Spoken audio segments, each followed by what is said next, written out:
Well, the first thing is to just deeper reflect, like what exactly is happening.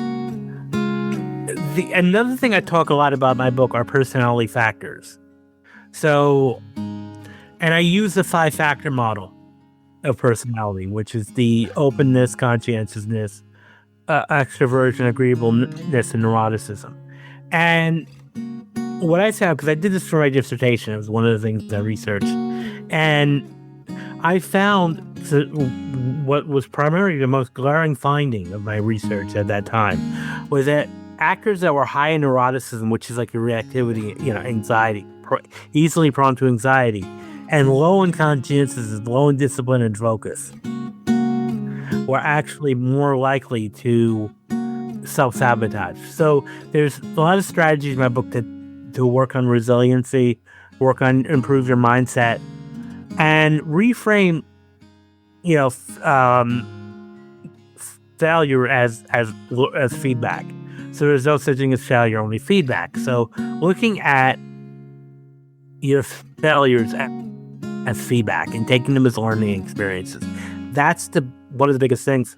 And then also increasing your conscientiousness as an actor, taking classes, becoming more associated with people that are already working. So I mentioned this in my book. I borrowed this from Tony Robbins and Jim Rohn, who one of their main principles with success is proximity is power. So associate yourself with high achieving performers, other successful working actors. Listen to their podcasts, go into their online communities, consume all their content.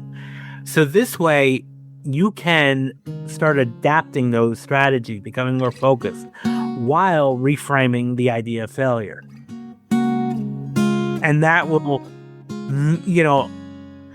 I always market myself as more of a mindset type coach. I'm not an acting coach. I don't teach the techniques of acting. There's plenty of great teachers for that. However, I feel like the work this can do with mindset and all that is complement the acting training. So while I may not be able to make somebody a better actor per se without technical training, I can make you the best actor you can be at the moment by, improving your mindset. When you improve your mindset, improve your attitude, you'll start to see that your performance is more efficient, and you might notice that you book more work, and secure more, because you're not in your own way anymore.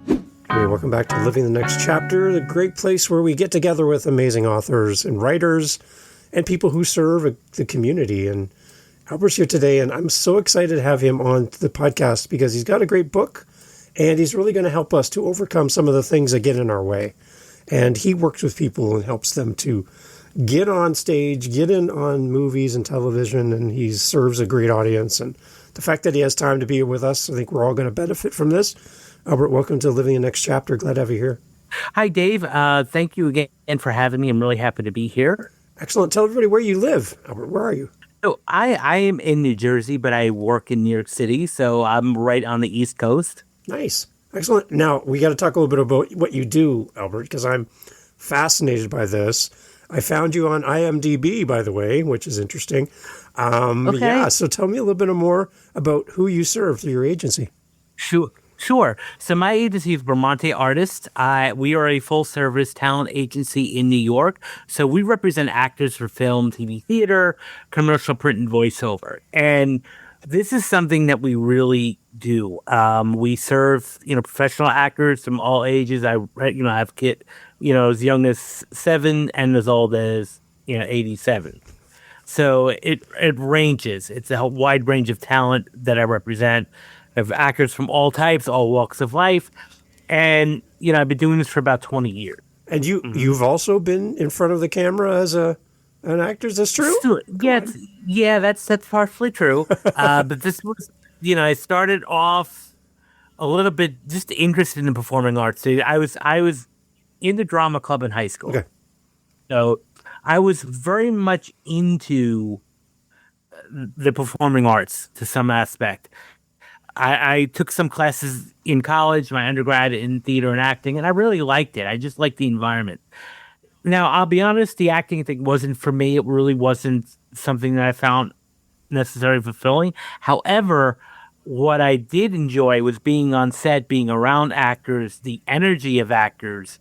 And so what I really found myself doing was I really want to work with actors. Okay. And I really want to just, continue to do this type of work and but not be in front of the camera. So I started going to film festivals, volunteering in film festivals, volunteering at different actor networking events, hosting events.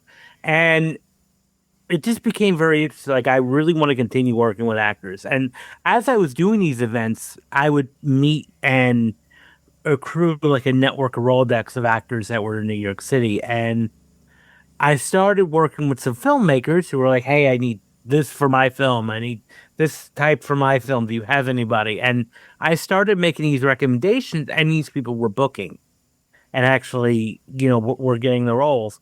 And I realized, well, this is fun. It's like it's like fitting pieces together of a puzzle. Right. And I was like, this is fun. I always loved puzzles. So I figured, why not do this as a career? And so I launched my first company in 2004 Okay. and kind of never looked back since. So it really gives me fulfillment to work with actors. Nice. I like this. The one thing that I hear when I listen to other actors on like podcasts and stuff, I think recently it was an episode of Smartless actually, and Jason Bateman was talking about the fact that when they come to the end of filming, it's like they lose their job and they have to go get a new job for the next thing. So you're always in the stage and process of being hired, working on a project, and then basically, in a sense, being let go of that project because it's over, and then starting all over again. And is this kind of this odd feeling of not having a secure, everyday, predictable thing? Do you kind of work with your group and the people through your agency on that?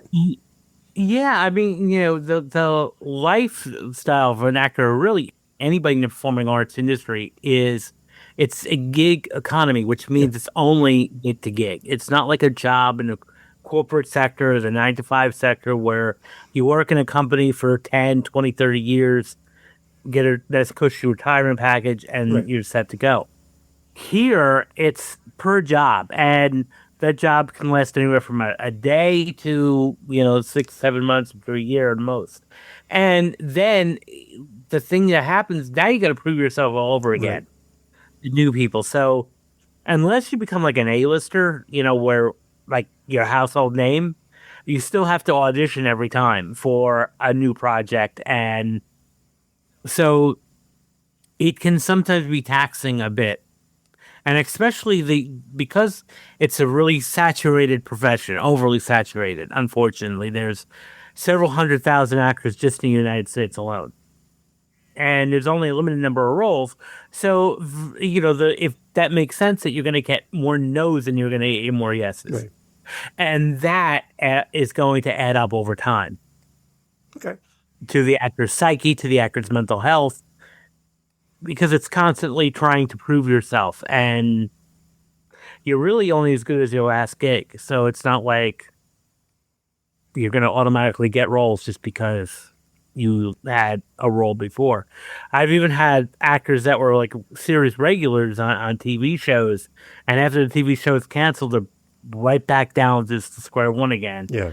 and they have to find the next job. So it can sometimes be a bit taxing, a bit draining mentally on that, even though it's an exciting, field. And most actors that I work with are 100% completely passionate about the field. Like, what about some sense of identity, Albert? Like when you get onto a show and you're filming and it's exciting and you got routine and you got income, which is always a good thing, and you're doing this job and you're loving it. How easy is it maybe to slide into the fact that you have a position or a role that becomes your source of identity? It can be, and especially there's a style of acting known as method acting, where you Yeah. take a role. You don't just play a role; you embody the role. Yeah. It becomes you. And sometimes actors can get lost in those types of roles, especially if it's really playing a dark character. And I've heard this a lot of times from actors, that who play these roles, is that it's a little hard time to adjust after, Right. especially if you played this role for months at a time, day in and day out. It becomes part of your identity. And we saw that tragically in the case of Heath Ledger, for instance. Right. Some were saying that it was after the Dark Knight that kind of just was like the the end, like the end of the line for him. Yeah. And I would suspect, with my background in mental health, that there were things prior to that that were adding up. True. However, it was just that was a breaking point. I feel was the Dark Knight role Yeah. that he had played. So, and that added up over time, and that could sometimes happen. And this is why we sadly see a lot of actors with substance abuse and mental health problems and concerns, because of a lot of times just the demands of the profession sometimes, and you become a lot of times identify as a part you play, not necessarily who you are.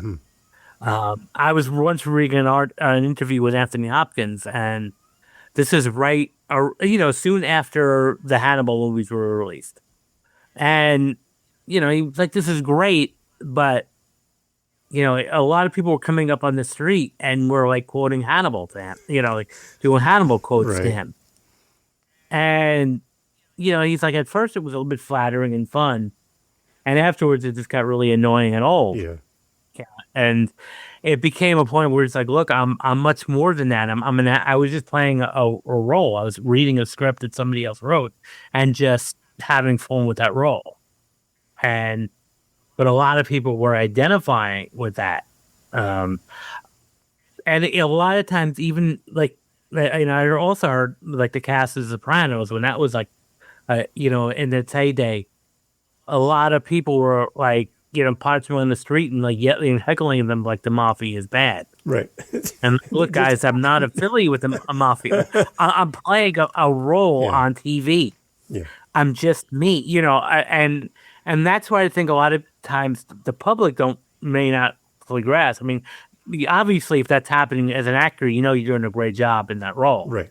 However, it can be a bit taxing, because also then people want to get to know, like one of the demands, the problem, I think the drawbacks of being a celebrity is people want to be around you, but it's not because of you, it's because of the roles you're playing. Right. Yeah. And that can be a bit of a concern too, coming up with identity. It's like, look, well, these are pretend. I'm playing pretend, really, if you think about it, and yet people are taking this way too seriously.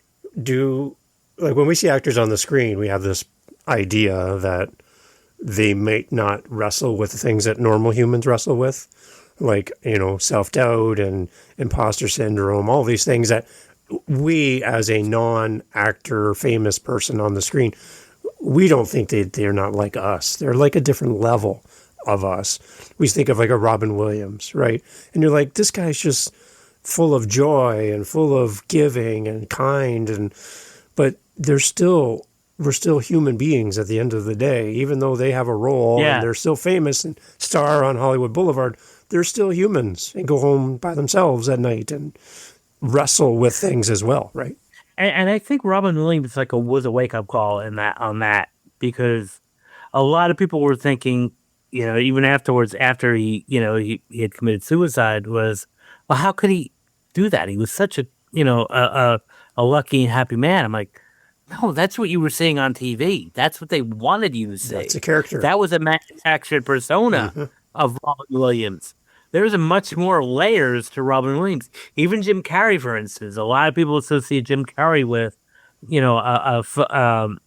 fun-loving physical comedian who does these, sometimes over the top, foolish antics on TV. Right. And he's been known for that. But he's also a very deep intellectual and spiritual person. If you, listen to and watch interviews with, he's not performing. He's a Yeah. much more complex individual.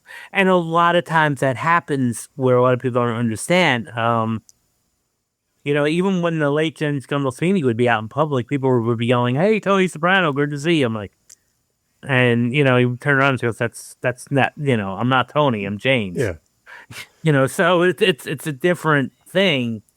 And also sometimes these actors are totally different than the parts they play.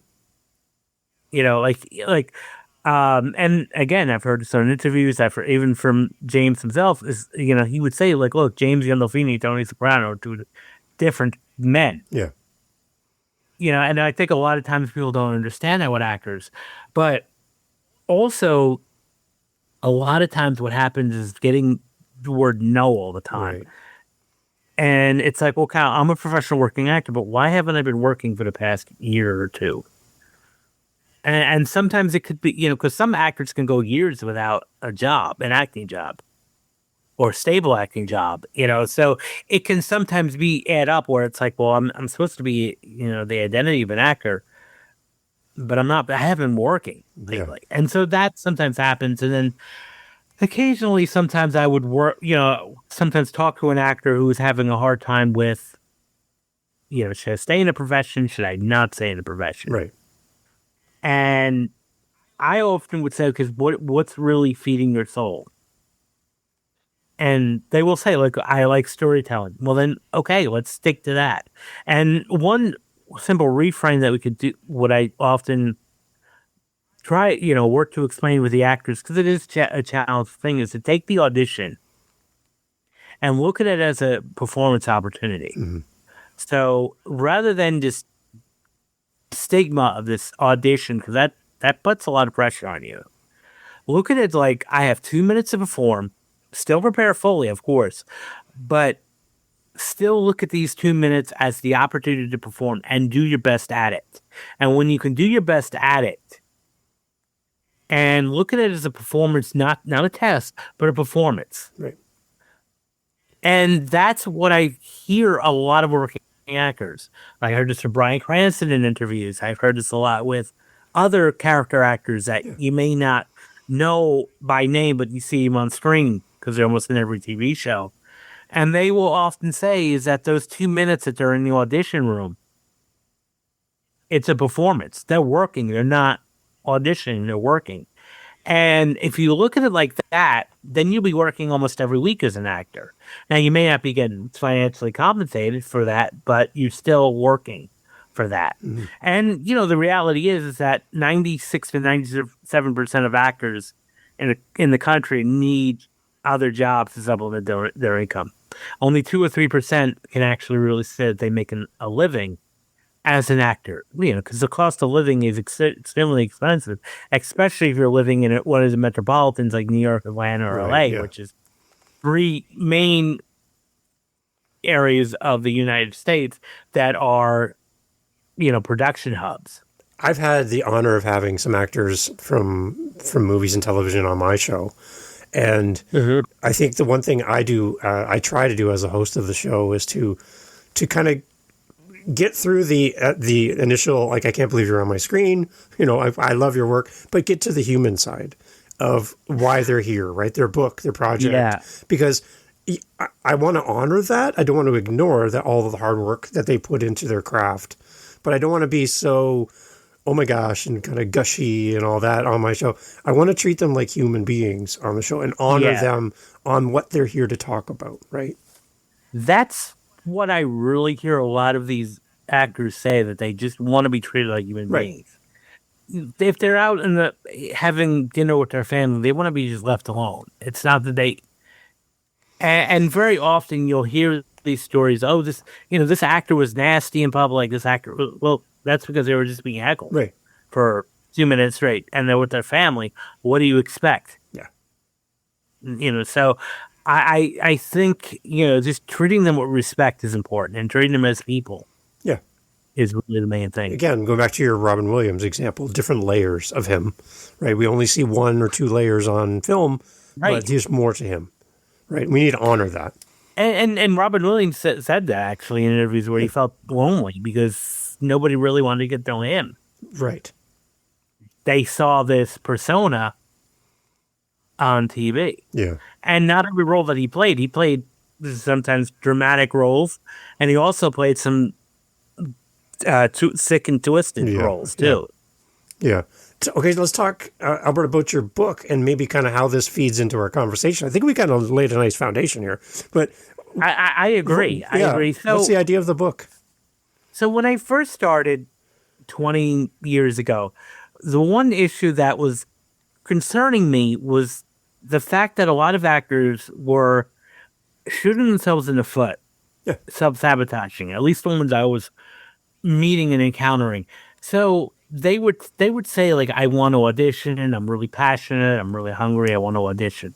And then every time I would get them an audition, this was not every actor, but a good few, would either come up with excuses of why they couldn't do it,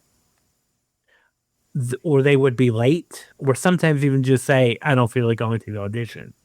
And I couldn't figure out what was happening because, especially the actors that were no showing, I would often think, look, I have so many people that would be dying to get that audition, Right. and that would go in a heartbeat. Why are you giving this up? And I think that there was one story which really made me really want to study this in detail. I had got an actor a lead, like a contract, or audition for a contract role on a Nickelodeon show. This was back 2006 around. Well, And it was a lead role, so she would be in every episode, and she had to be in person audition. An hour before the audition happens, I get a phone call from her saying, and it was a voicemail, and it was, I can't do this, and hung up. And I never heard from her since. Tried calling her, and she wouldn't return my phone calls. And that was it. I haven't seen her name anywhere, so I don't know what happened. And or figure out what happened. So it took me at this point wondering what is going on. So I was also going at this time enrolled in a PhD program. And we have to do for a PhD, we have to do this monumental dissertation, which is a thesis kind of like on steroids, right. Yeah. where Yeah. it's hundreds of pages. That's the best way I can kind of say it.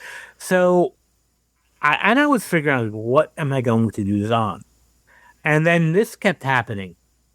So I went in for my meeting, my first meeting with the faculty there, to start talking, brainstorming with the topic. And I just said, I'm just going to ask, okay, what's up with these actors? And I was explaining the self-sabotage. And my advisor looked at me and said, that's brilliant. And go with it. So my dissertation for my PhD was self-defeating behavior in performing arts. Okay. And so, I received my PhD in 2015. And when I was defending my dissertation, which for those of you who don't know, you have to go through a process of defending where, you're asked questions about it. It's not as daunting as it sounds. It's not as overwhelming as it sounds. It's pretty much a straightforward process. You just have to kind of back up what you did. So I did that, and at the end of the call, my advisors, my committee members, said, this is groundbreaking. You should do something with this. And I kind of put it in a back burner for several years because I had just got busy with other stuff. And for like the past couple of years, I kept saying, I want to write a book. And I should turn this into a book. So, and I'll call myself out. I kept procrastinating on it. I kept being perfectionist where, I would start writing and then delete, and then start writing and delete.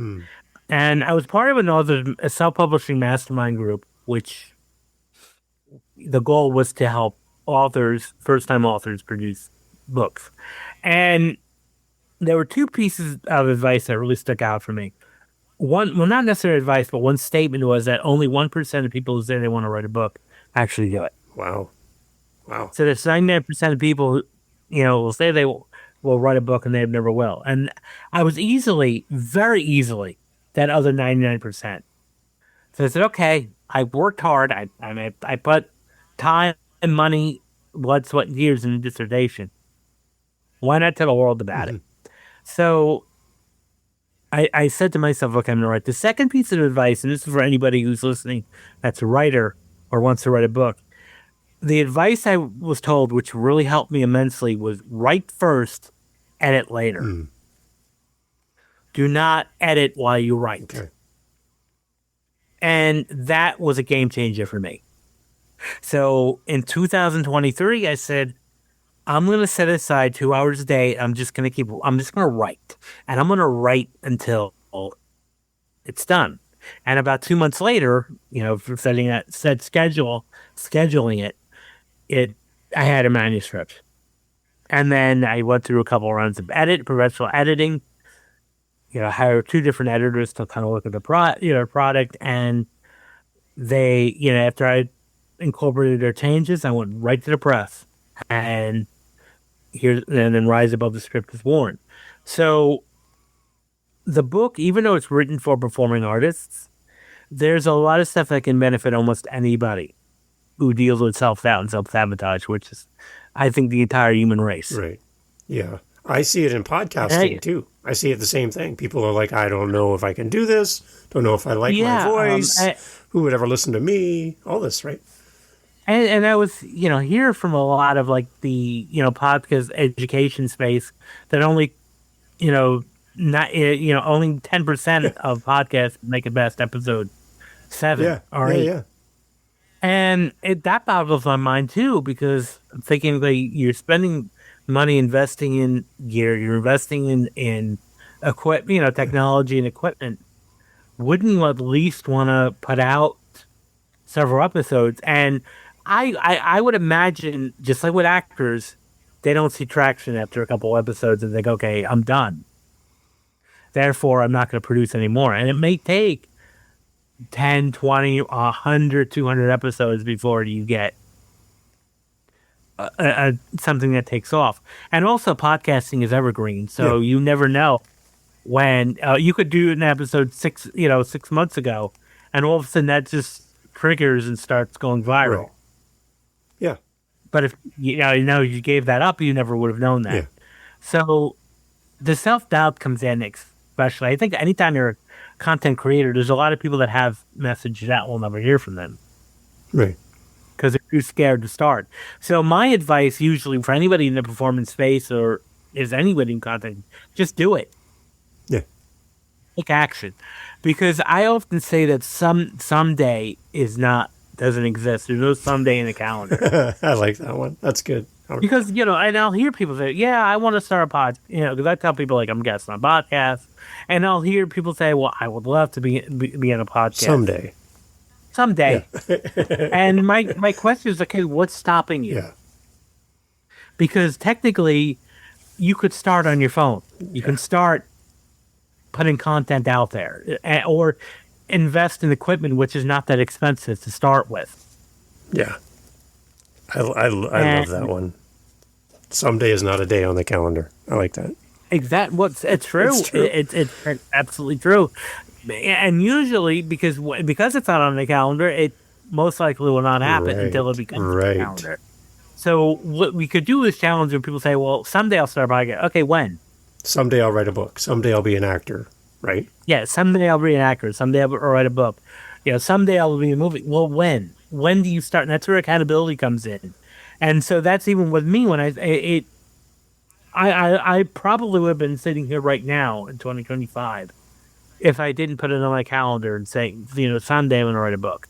So, Albert, this book then, how would this book have possibly, I know we're kind of thinking hypothetical, how could this book have helped that actor ahead of that Nickelodeon, opportunity? What in this book could possibly have given that person a little bit more perspective to show up for that audition? Dealing with fear. Okay. Because a lot of times we have fear of failure, which is obviously most people have that fear. I mean, fear is an actual helpful response, believe it or not. Fear is actually there to protect us. It's what kept our species alive for thousands of years. However, it can sometimes give you an overdrive. What's often not talked about is fear of success. Okay. And I think that could have helped. Like, okay, what's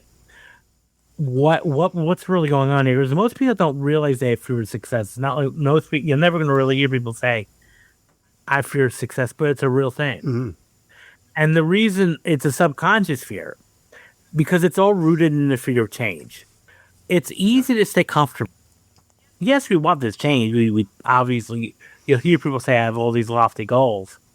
But a lot of times to achieve those goals, you have to step outside your comfort zone. And you have to do things that are not entirely comfortable. There's a loss of control in that moment, too. Right. There is that loss of control there. So in that case with the actress from Nickelodeon, Yeah. I mean, I don't know what was really going on, so I can't Yeah. 100% speculate. But I can guess that it could be that her life was going to change. Yeah. Maybe she was getting pressure from her family and loved ones to leave the business, get a real job. Yeah. And that happens with a lot of the actors I know. Is a lot of times initially in the beginning, their family may not be entirely supportive of that. Mm-hmm. So I could speculate that fear of success was a major player there, because her life would have changed. If she landed that role, yes, she would have had a lot more money and a lot more prestige, but her life would have changed. Now she would have become a public figure. Right. Now she would have having to perform 6-7 days a week for months on end and be away from her family and be away from her friends and be under a lot of pressure, because when you're in such high profile role like that, it's not just the days of performing. You then have to go on press releases. Yeah. You then have to go junkets and press events and all that stuff. And you have to constantly be on and for 12 hours, 14-hour days. So that could have been saying in her mind, like, I'm not ready, which was that could have acted as a fear response to immediately just shut down and say, I'm not going to do this. Okay. So what kind of things are we going to get from Rise Above the Script that we can actually put into our day to help us to overcome fear of success, fear of failure? What are some practical things that we're going to read in this book? Well, the first thing is to just deeper reflect. Yeah. Like, what exactly is happening? Yeah. Another thing I talk a lot about in my book are personality factors. So, and I use the 5-factor model of personality, which is the openness, conscientiousness, extroversion, agreeableness, and neuroticism. Okay. And what I found, because I did this for my dissertation, it was one of the things I researched, and I found what was primarily the most glaring finding of my research at that time was that actors that were high in neuroticism, which is like your reactivity, anxiety, easily prone to anxiety, and low in conscientiousness, low in discipline and focus, were actually more likely to self-sabotage. So there's a lot of strategies in my book to work on resiliency, work on improve your mindset, and reframe, failure as feedback. So there's no such thing as failure, only feedback. So looking at your failures as feedback and taking them as learning experiences, that's one of the biggest things. And then also increasing your conscientiousness as an actor, taking classes, becoming more associated with people that are already working. So I mentioned this in my book. I borrowed this from Tony Robbins and Jim Rohn, who one of their main principles with success is proximity is power. So associate yourself with high achieving performers, other successful working actors. Listen to their podcasts. Go into their online communities, consume all their content. So this way, you can start adapting those strategies, becoming more focused, while reframing the idea of failure. Yeah. And that will, I always market myself as more of a mindset type coach. I'm not an acting coach. I don't teach the techniques of acting. There's plenty of great teachers for that. However, I feel like the work this can do with mindset and all that is complement the acting training. So while I may not be able to make somebody a better actor per se without training, without technical training, I can make you the best actor you can be at the moment by, improving your mindset. When you improve your mindset, improve your attitude, you'll start to see that your performance is more efficient, and you might notice that you book more work. Right. And secure more, because you're not in your own way anymore. Yeah. So the book is more focused on performing artists, but it does reach broadly outside of that scope as well and bring more Absolutely. people in, Absolutely. right? So it's for a book for a lot of people. Yeah. I mean, I mentioned rates to increase conscientiousness, Yeah, increase, rates to increase openness, things that you can calm down to reduce neuroticism and reactivity. And I also talk about fear of success. Another thing that's often brought up with related to fear of success is the psychology of money. A right. lot of a lot of times we're programmed inadvertently that money is bad. Yeah, And one of the tenets, especially in my communities growing up, sometimes we receive the message that money is the root of all evil. And one of the things I address is that that's misquoted. That's a misquote. It's not that money is the root of evil. The original quote from the Bible was, "The love of love money of, yeah, is the root of all evil," and even that can be, you know, turned a little bit in question. yeah, But because I feel like money, well, a lot of people, really said that money is neutral. yeah, Money is a neutral constant, and so I talk a little bit about that and reframing ideas about money. So, because that can often inherently, work in our programming. If we are brought up to believe that all rich people are greedy and evil, then our subconscious mind is going to protect us by saying, well, we're not evil, so yeah. I'll just block you from making money. And that's also going to be a cause of self-sabotage, of course. So let's talk about the relationship with money. And I have a whole chapter on that in my book about the psychology and relationships with money. Right. And that would tie into the fear of success as well. Absolutely. Yeah, And it is a unit, but I have a whole unit on fear of yeah, success. And I talk about imposter syndrome, which is also very related too. yeah. Interesting. When I talk to people around podcasting, Albert, one thing I encourage them to do when they feel like they're not enough, when they feel like no one's ever going to follow me, listen to my show, care about what I think or what I say through a microphone, one practical thing that I get them to try to do is to write down a few things that they didn't know how to do in the past, but now they can do without even thinking. So it could be something very simple, but it was it was a task, is a thing you had to learn, a skill you had to master. And like I said, now you don't even think about it. So for me, for example, my car is a standard manual transmission car.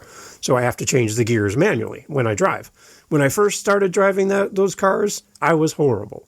My car would be bouncing all over. I was doing it all wrong. Yeah. But now, after like 25 years, 30 years of driving that kind of car, I don't even think about it when I get in the car. I'm not even conscious of what I'm doing.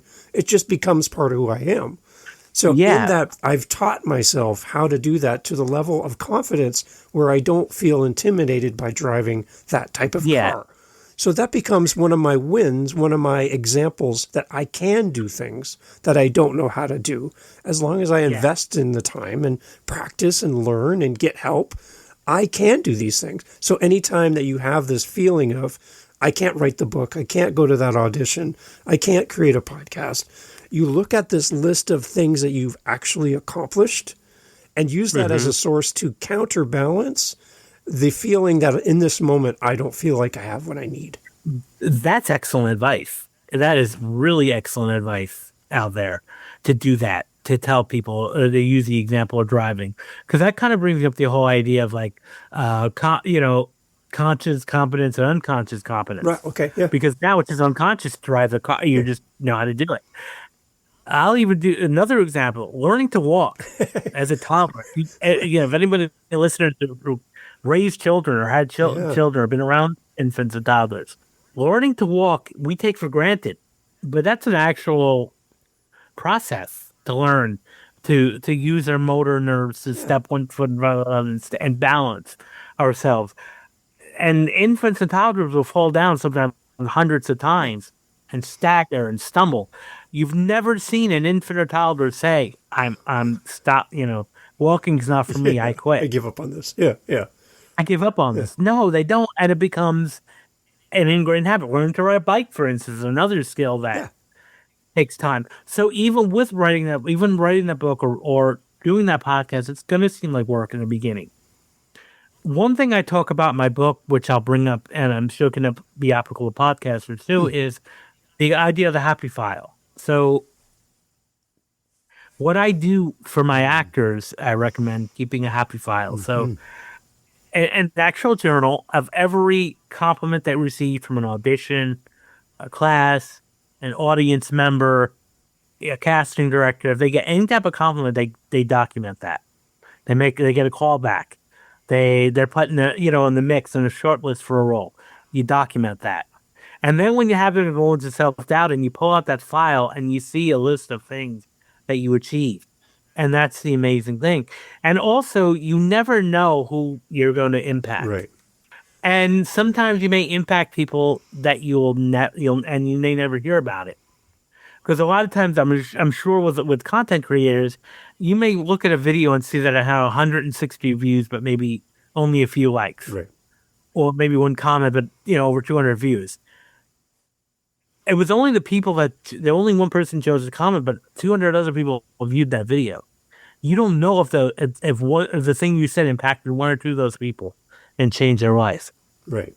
Yeah, you have no control over that. It's hard to manipulate that, and people will come and interact with it and tell somebody, or just the right person at the right time will be like, Albert, I have this role. I need this person.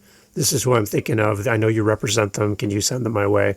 Because they did this other thing, unrelated, brought them into their world, and now they're curious enough to go seek them out through you. I think that's interesting. Yeah, absolutely. It really can make such a big thing there. So the book goes beyond performing artists, but I think that the performing artists community could really benefit from this book. Specific to the people that you've intended to write the book for, what is your big wish for them as they pursue their career, and how this book will become a resource for them ongoing?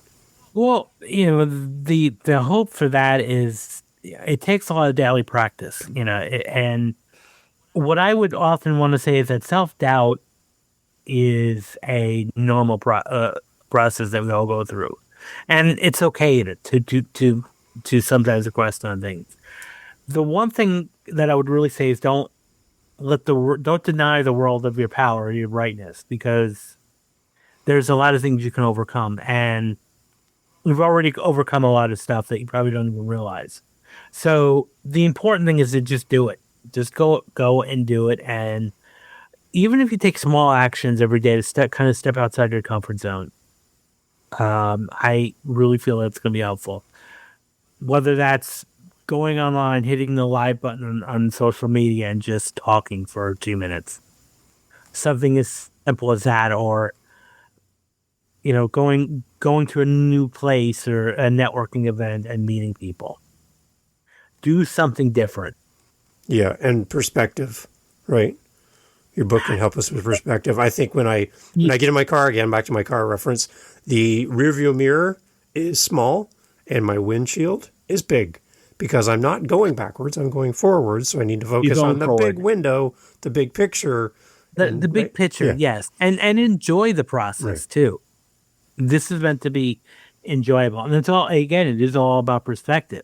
So one thing I will often, because I hear a lot of people say, I wish I could be an actor, but I can't stand that rejection. So what if you look at it in this perspective? There's no such thing as rejection. It's a simple reminder that your services are not needed today. Nice. So if you take it like that and look at it like that, it's not personal. And that's sometimes, because actors are really strongly emotional types. That's what helps you connect to a role. So a lot of times actors are empaths, which means they have a really strong feeling component. And, getting that no can sometimes be challenging and hard to hear. Right. So that can happen, so it can be sometimes hard to hear with things like, oh, I don't want to be told no, and all of that stuff. Albert, where do people connect with you? I know I've found your Instagram and a few other places. I see you're everywhere, like on podcasts and doing great interviews. I want to make sure people can connect with you as well. And where should we be buying a copy of your book? So you can find a copy my book on Amazon. I have it in different formats. I have the paperback, I have the Kindle, and I also have audiobooks. So it's on Nice. Audible and Spotify. So wherever most audiobooks are sold. Good. So I would recommend that. I also recommend them on like I said, LinkedIn, Instagram, Facebook. Feel out to reach out to me. You can go to my website, albertbramante.com. And if you're an actor, you can connect with my agency, bramanteartists.com. And yeah, I'd love to connect and hear from you. Good. So you are still taking clients all the time then, Albert? Oh, yeah. I mean, here's the thing. And then I want to talk about, I think, just briefly with that. Yeah. I can only handle so many clients at a time. Yeah. We get our agency, most agencies in New York get between 100, 200 submissions a week, Wow. which is a lot. Wow. Staggering Wow. submission. I'd love to be able to work with a good number of these. I cannot. So I have to be very selective. I have to, look at, are they enough to be bookable? And also one thing about, if anybody who's listening to an actor who's looking for an agent, one thing you have to also keep in mind, you could be very talented, but if an agent already has too many, a couple of people that are in your type, Right. it won't work at that moment because it wouldn't be fair to the actors that are currently on the roster that match that. And it wouldn't be fair to you as a new actor coming on that roster.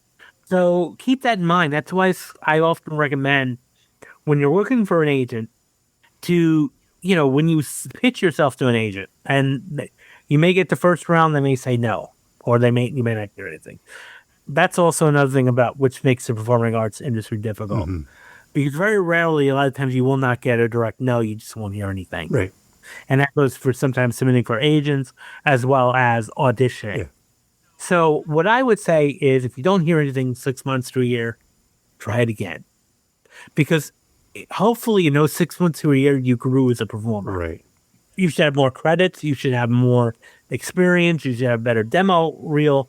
So resubmit again, because things may change. I may not have an opening because either an actor may leave the agency, or I might have an actor who booked a 6 months to 10, 12 months tour, and they're not available for me right at the moment. But now you are, so we can use that. Okay. Any little secret that we can have? Because the people here with us to the end of the podcast, Albert, they are your ideal potential clients to come work with you.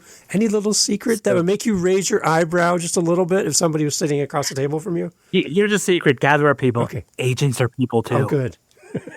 We're people. We get it. And we're on your side. Yeah. I want to open up that email and be like, this is a star. And if we bring you in for a meeting, we're not wasting your time. We really are genuinely interested in you. Nice. And the same thing when you get to an audition, keep in mind that when you're going for that audition, they have a need that needs to be filled, a role that needs to be filled. So rather than looking at this intimidating experience, why not take the perspective of I have what you need. I may have what you need. Right. And then take those 2 minutes and go to work. It's great advice, Albert. I like it. It's great. Thank you for the book. I think it's far-reaching, helps many people in different situations. Mm-hmm. I can even see a parent benefiting from this book. So there's so much good stuff in here. A really great book. And I'm glad you've done this. Do you think, Albert, will you continue to write? Will there be something in the future for you as an author? Yes. I have a couple other books in mind that I'm working on right now, outlines and putting together a little, outline and proposal for. Excellent. When you have spare time, right? Of course. But, now I'm taking action because now that and that's the one thing, when you actually do something, it becomes much more easier to do the second and third time. Yeah. Good. Take action, everybody, and go grab a copy of the book. Make sure you leave a great review.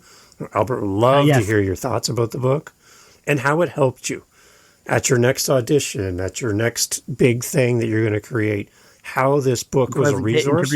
Put that in the comments and in your review so that other people will see that it's really a great resource as we navigate self-doubt, mastering self-sabotage, and the fear of success.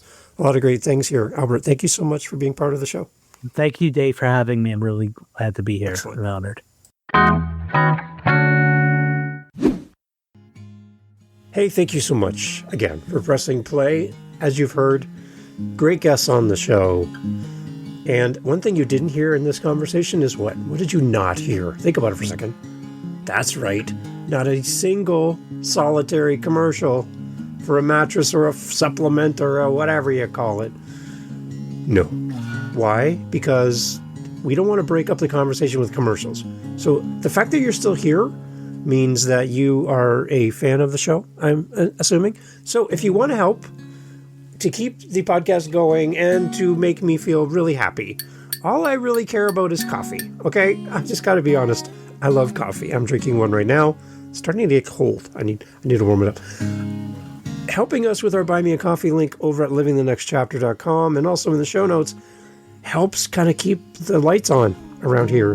Remember, I'm doing this for free. I'm paying for everything. So I would love to have a little coffee donation, even $5 kind of fills up my cup. And I would love to enjoy a coffee from you. So if you're interested, again, thank you for listening. But you can use our Buy Me a Coffee link and fill up the cup. Thanks for being here.